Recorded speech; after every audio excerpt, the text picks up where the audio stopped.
Namshukuru Mungu tena kuwepo nyumbani mwa Bwana. Basi nikuombe tutafakari neno la Mungu kutoka kwenye kile kitabu cha Danieli sura ile ya 6 mstari ule wa kwanza hadi ule wa 3. Kitabu cha Danieli sura ile ya 6 mstari ule wa kwanza hadi mstari ule wa 3. Biblia inasema, ilimpendeza Dario kuweka juu ya ufalme maliwali 120 wawe juu ya ufalme wote, na juu yao akawaweka wakubwa 3, na Danieli alikuwa mmoja wao, ili maliwali hawa watoe hesabu kwa mfalme asipate hasara. Mfalme asipate hasara. Basi Danieli huyo alipata sifa kuliko wakubwa na maliwali, kwa kuwa roho bora ilikuwa ndani yake, kwa kuwa roho bora ilikuwa ndani yake, naye mfalme akazimu kumweka juu ya ufalme wote. Tutulie na tuombe. Mwenyezi Mungu, tunasema asante kwa sababu ya utukufu wako na nguvu zako, namna ambavyo Bwana umeonekana tangu siku ile ya kwanza mpaka leo siku ya mwisho. Utukufu wako Bwana ukapate kudhihirika, maana ulisema utukufu wa nyumba hii utakuwa mkubwa kuliko ule wa kwanza. Bwana, kwa upako ule ambao ulianza nasi Baba, tunakuomba umalize nasi. Ulianza nasi kwa upako wa Alfa, umalize nasi kwa upako wa Omega. Neema yako na nguvu zako vitufunike na tuone utukufu wako. Ni katika jina la Yesu Kristo ninaomba na kuamini, watu wote tuseme amen. Leo ikiwa siku yangu ya mwisho, ikawa asubuhi, ikawa jioni, siku ya ngapi? Siku ya 5. Mungu amenihudumia na Mungu amekuhudumia hata wewe. Tangu mwanzo tulikuwa tukizungumza habari ya kichwa kinachosema uvue utu wa kale unaozuia kusudi la uwepo wako. Uvue utu wa kale unaozuia kusudi la uwepo wako. Na kile kitabu ambacho kitutangulia na kitabu kile cha Wakorinto wa pili sura ya 5 mstari ule wa 17, na Biblia inasema, hata imekuwa mtu akiwa ndani ya Kristo amekuwa kiumbe kipya, ya kale yamepita, tazama yamekuwa mapya. Tumezungumza mambo mengi ambayo siwezi nikarudi nyuma sana, lakini leo ninapomalizia somo langu nataka nizungumze na wewe kitu kinachosema hivi: uwepo wako una nguvu ya kuzuia mauti. Uwepo wako una nguvu ya kuzuia mauti na kuondoa vazi la kale la eneo. Narudia tena. Uwepo wako una nguvu ya kuzuia mauti na kuondoa vazi la kale la eneo.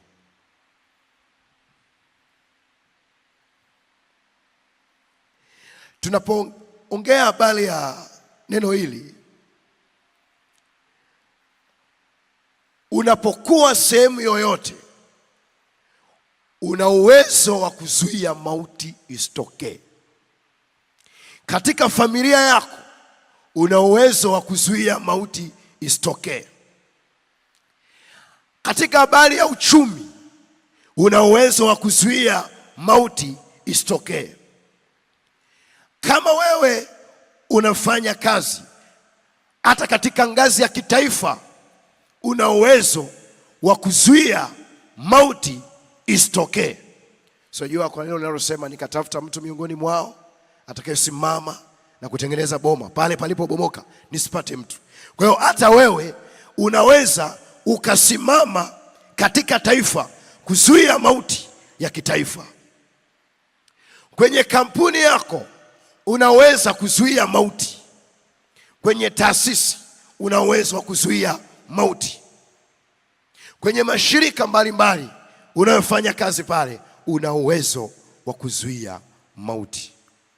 Uwepo wako una nguvu ya kuzuia mauti na kuondoa vazi la kale la eneo. Kwenye kile kitabu cha Danieli ambacho tumekisoma, Danieli 6 mstari wa 1 hadi wa 3. Ule mstari wa pili anasema mfalme alimweka Danieli ili asipate hasara. Kwa hiyo na wewe pale ulipo umewekwa ili kampuni, taasisi, taifa lisipate hasara, kanisa lisipate hasara. Ndo maana upo. Uwepo wako kwenye eneo lolote upo ili Mungu asipate hasara, upo ili kanisa lisipate hasara, upo ili taasisi isipate hasara. Popote ulipo Mungu amekuweka usisababishe hasara, bali tuone faida.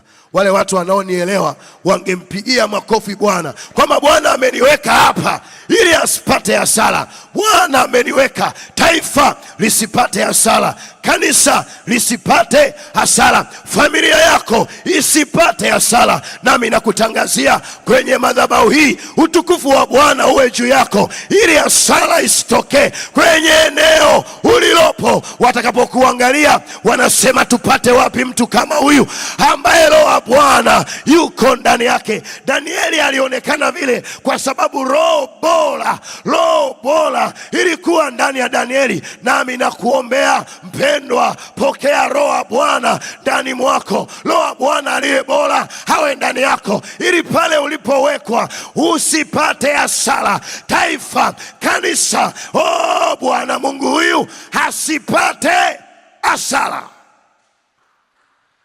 Sijui kama unanielewa. Bwana amekuweka hapo ili asipate hasara, lakini roho bora aliyeko ndani mwako ndiye anayekutambulisha. Wengine wanapoenda na irizi zao, wengine wanapoenda kwa waganga na wachawi, wewe unamtafuta Bwana kwenye madhabahu hii. Wewe unamtafuta Bwana kwenye madhabahu hii. Unapofika pale ofisini, Bwana anakutambulisha. Watu wanaanza kupiga saruti, wanasema, tupate wapi mtu kama huyu? Kwa nini? Kwa sababu Roho wa Bwana yuko ndani yako. Nami nakuombea hata asubuhi hii, utakapofika kwenye biashara yako, utakapofika kwenye ofisi yako, popote utakapokuwa, Bwana akaendelee kutukuza sana, akisema, sijawahi ona mtu kama huyu. Bwana Yesu asifiwe. Tuangalie mfano mwingine kwenye kile kitabu cha Wafalme wa Pili. Samahani Tehama, sikuweka, nimepata mafunuo sasa hivi.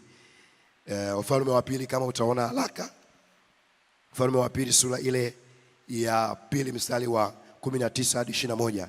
Nitaongea kwa haraka sana hapa. Anasema Wafalme wa Pili sura ile ya 2 mstari wa 19 hadi 21. Anasema, watu wa mji wakamwambia Elisha, angalia, twakusii, mahali hapa pa mji, mahali pa mji huu ni pazuri kama bwana wangu aishivyo, lakini maji yake hayafai na nchi uzaa mapoza. Maji yake hayafai na nchi uzaa mapoza. Mstari wa 20 anasema, akasema, nileteeni chombo kipya nitie chumvi ndani yake. Wakamletea. Akatoka akaenda mpaka chemichemi ya maji, akatupa ile chumvi humo ndani, akasema, Bwana asema hivi, nimeyaponya maji haya, hakutatoka uko tena kufa wala kuzaa mapoza. Kuna watu ambao wanatamani wakuite. kwenye kampuni, kwenye biashara yao, kwamba tusaidie. Tangu nimeanza kampuni yangu, tangu nimeanza biashara yangu, sioni faida. Au yamkini mwanzoni nilikuwa nafanya vizuri, lakini mambo yameanza kurudi nyuma. Wanakwambia, mtumishi wa Mungu, njoo unisaidie. Tamka neno kwenye eneo langu hili. Tamka neno kwenye kampuni yangu, kwenye ofisi yangu, ili nione faida. Naye Elisha akasema, hapata kuwepo tena kuzaa mapooza wala kufa. Roho ya mauti ikaondoka. Kwa hiyo napokuambia, popote pale ulipo, Bwana amekuweka ili kuzuia mauti, ili kuzuia mauti. Watumishi wa Mungu wako hapa. Ukiona kuna mauti kwenye biashara, kwenye kazi yako, mkaribishe. Kama ni hoteli yako, mwite tu, hata anywe chai pale. Mwambie, Bwana, kwa kuwa mtumishi wako amekanyaga kwenye hili eneo, hapata kuwepo tena kuzaa mapooza wala kufa. Hakutakuwepo.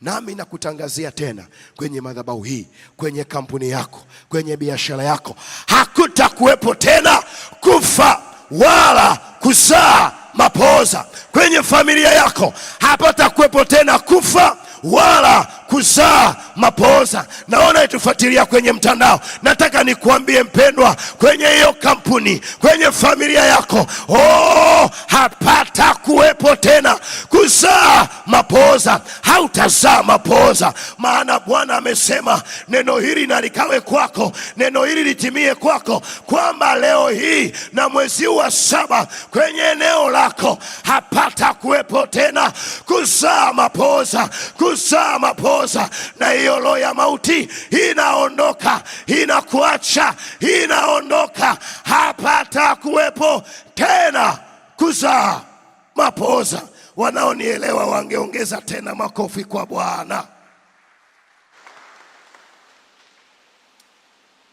Nataka tuzungumze hapa jambo lingine muhimu kabla tujaenda kuomba. Geukie mwenzako, mwambie, leo jioni ni kuomba. Usikose, usikose. Tunatamani tuondoe roho za mauti, kuzaa mapooza. Ule utambulisho tuliokuwa nao uondoke, kwa sababu nasema mtu akiwa ndani, hata imekuwa mtu akiwa ndani ya Kristo amekuwa kiumbe kipya. Mwezi wa 7 tunatembea kwa namna ya tofauti. Nimeandika, nimesema jambo muhimu hapa. Kwenye nafasi yoyote uliopo, jiulize swali. Kwenye nafasi yoyote uliopo, jiulize swali hili. Je,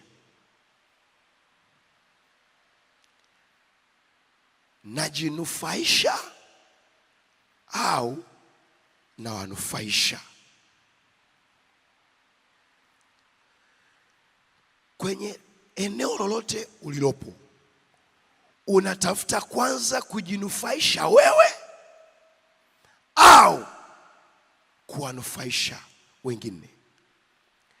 Unatafuta maslahi yako kwanza binafsi au maslahi ya kampuni, maslahi ya ofisi au ya kanisa? Kwenye eneo lolote ulilopo, jiulize hili swali ndani yako. Je, ninajinufaisha au nawanufaisha? Ninanufaisha. Kuna watu wengi ambao wanapewa kazi, wanachaguliwa kwenye vitengo. Akiingia tu anaanza kupiga hesabu ya namna gani atapata faida. Yaani anasema, hapa mimi naponaje? Yaani aangalii kwamba amepewa nafasi ya kuwatumikia watu, anajitafuta yeye kwanza. Sasa na mimi nataka nikuulize leo, je, unajinufaisha au kwa ajili ya watu wengine wapate kunufaika. Mfalme alimweka Danieli ili asipate hasara. Danieli alikuwa na roho bora ndani yake. Kwa hiyo hata ukiangalia, ukiendelea kusoma kile kitabu, wale watu walipokaa vikao ili wamuondoe Danieli, walitafuta sababu ya kumuondoa kwenye kazi yake, hawakupata. Wakapanga kumtafuta kwenye mahusiano yake na Mungu. Kuna watu hapa wakiita maodita waje kuaudit pale, unaanza kutetemeka.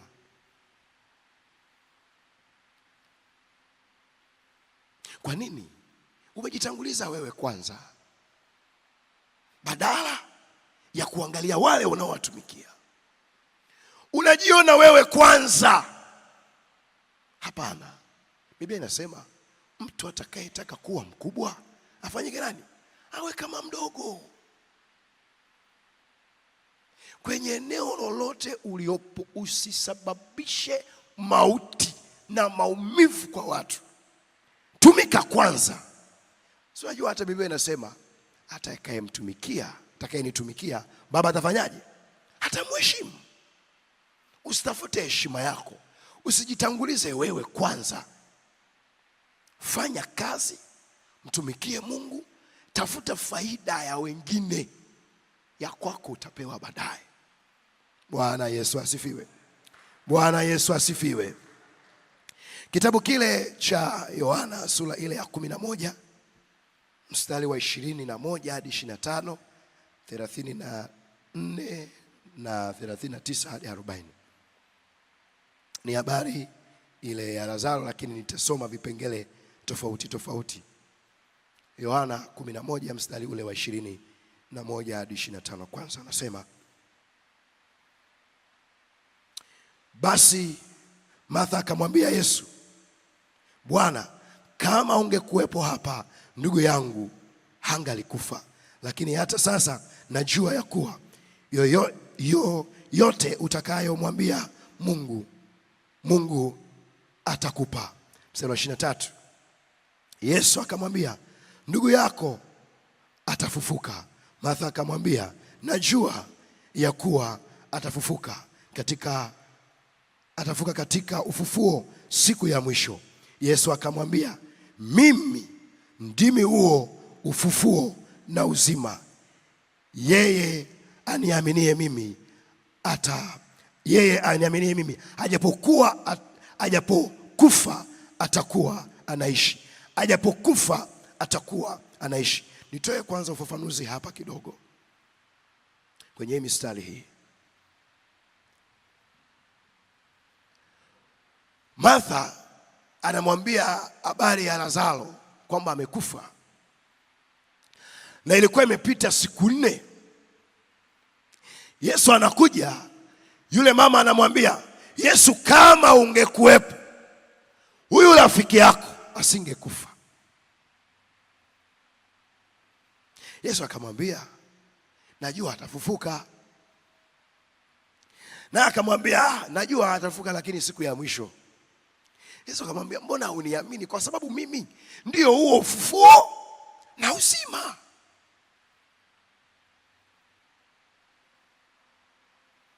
Nataka niseme nini? Tunapoelekea kwenye maombi ile jioni, hebu ondoa mipaka. Hebu ondoa sababu unazojiwekea. Ondoa sababu. Sasa Martha anasema ungekuwepo asingekufa. Yesu anamwambia namfufua. Alafu yule anamwambia mimi najua ndio atafufuka, lakini siku ya mwisho.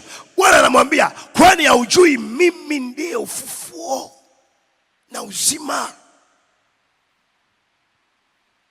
Usitafute sababu za kusema hiki kitu hakiwezekani kwa sababu kimepita kwa muda mrefu.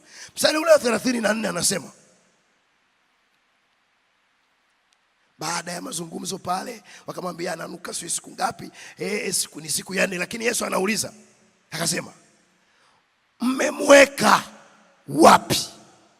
Wakamwambia, Bwana, njoo utazame. Mstari wa 39, Yesu akasema, liondoeni jiwe. Martha dada yake yule aliyefariki akamwambia, Bwana, ananuka sana, ananuka sana. Sasa ananuka. Akamwambia, Bwana, ananuka sasa, maana amekuwa maiti siku 4. Ananuka sasa, maana amekuwa maiti siku 4. Yesu akamwambia, mimi sikukwambia ya kwamba ukiamini utaona utukufu wa Mungu?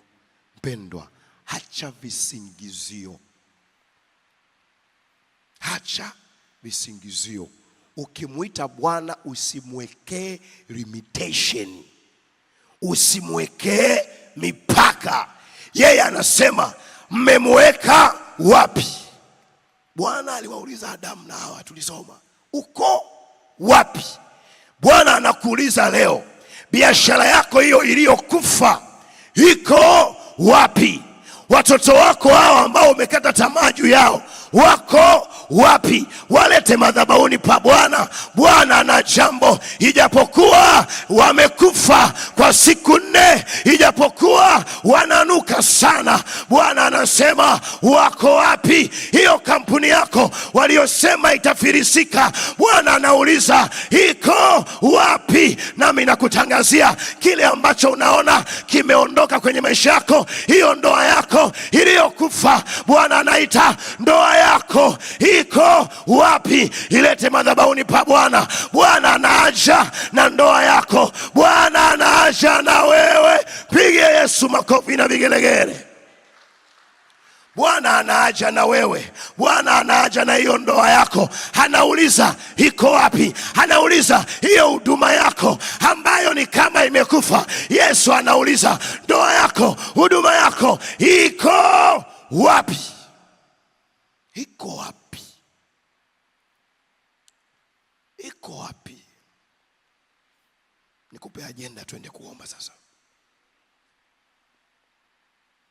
Ninakuombea asubuhi ya leo. Agenda nayo inasema, omba Mungu akupe msukumo wa maombi na sadaka ili kuzuia mauti. Omba Mungu akupe msukumo wa maombi na sadaka ili kuzuia mauti. Na kile kitabu cha Yona sura ile ya 2 mstari ule wa 7, 9 na 10 ndio utakao tuongoza kwenye maombi ya asubuhi ya leo.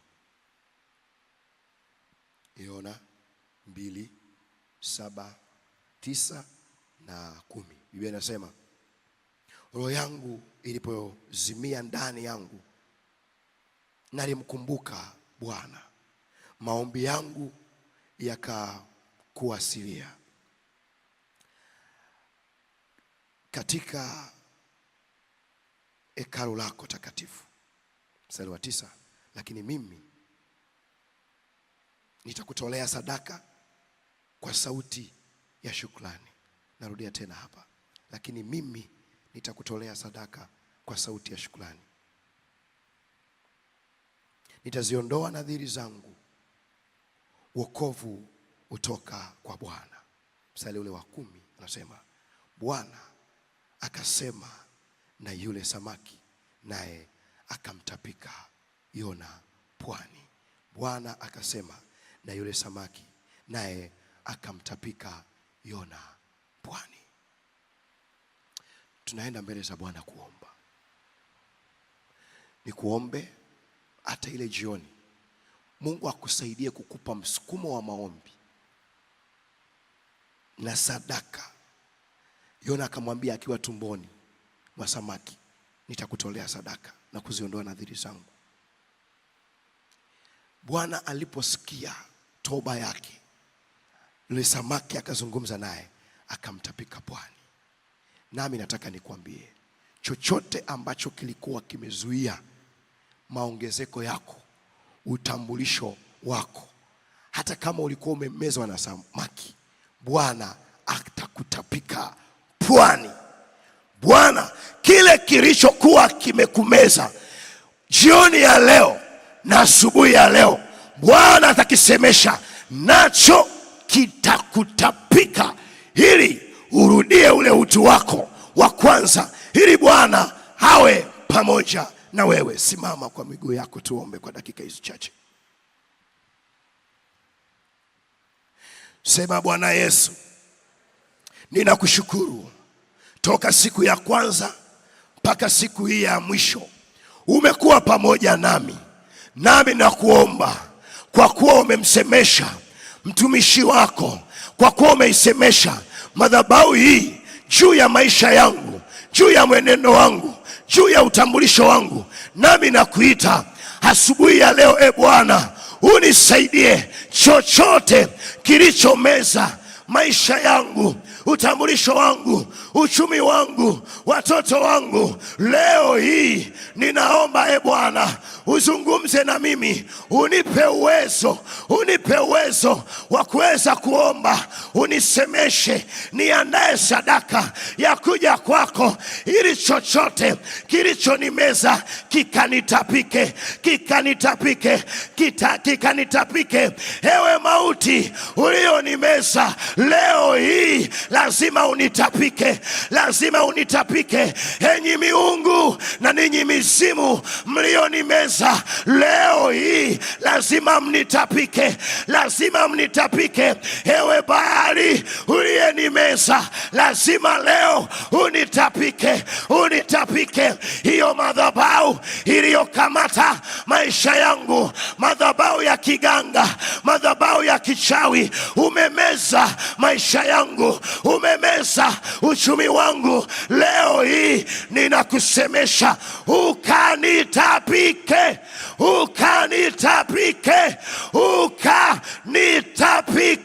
kwa jina la Yesu na kwa damu ya Yesu. Hiyo madhabahu ikutapike katika jina la Yesu Kristo hali hai. Pigie Yesu makofi na vigelegele. Amen.